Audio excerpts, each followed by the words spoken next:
Top 5 হ্যাঁ, আবার এসে গেছি ডেলি টপ 5-এর কোয়েশ্চেন নিয়ে। ক্লাস নাম্বার 11 আজকে। যারা 1 থেকে 10 ক্লাস এখনও দেখা হয়নি তারা 1 থেকে 10 দেখো, এটাও সঙ্গে দেখে নাও, একবার দেখে নাও। আজ ক্লাস নাম্বার 11-এর টপ 5 কোয়েশ্চেন। কি বলছে? অনুশীলন সমিতির প্রতিষ্ঠাতা কে ছিলেন? অনুশীলন সমিতির প্রতিষ্ঠাতা কে ছিলেন? 4টে অপশন: অরবিন্দ ঘোষ, প্রমোদনাথ মিত্র, অশ্বিনী কুমার দত্ত, রাসবিহারী বসু। আবার বলছি, অরবিন্দ ঘোষ, প্রমোদনাথ মিত্র, অশ্বিনী কুমার দত্ত, রাসবিহারী বসু। তোমার উত্তর বলো, আর কমেন্ট করে জানাও তোমাদের আউট অফ 5 কত আসছে, সেই নাম্বারটাও বলো। উত্তর কি হবে?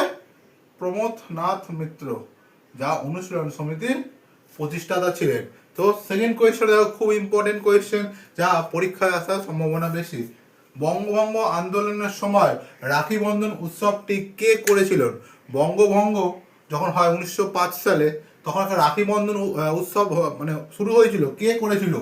রবীন্দ্রনাথ ঠাকুর, রাসবিহারী ঘোষ, বিপিনচন্দ্র পাল, লোকমান্য তিলক। আবার বলছি একটা অপশন: রবীন্দ্রনাথ ঠাকুর, রাসবিহারী ঘোষ, বিপিনচন্দ্র পাল, লোকমান্য তিলক। তোমার উত্তর বলো, আর কমেন্ট করে জানাও কত আসছে তোমাদের। সঙ্গে এটাও কিন্তু বলো, উত্তর কি হবে?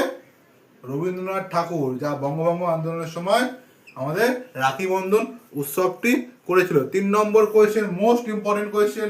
তেহেরি বাঁধ বা তেহেরি ড্যাম কোন নদীর ওপর অবস্থিত? তেহেরি বাঁধ বা তেহেরি ড্যাম কোন নদীর ওপর অবস্থিত? মহানদী, গোদাবরী, তাপ্তি বা ভাগীরথী।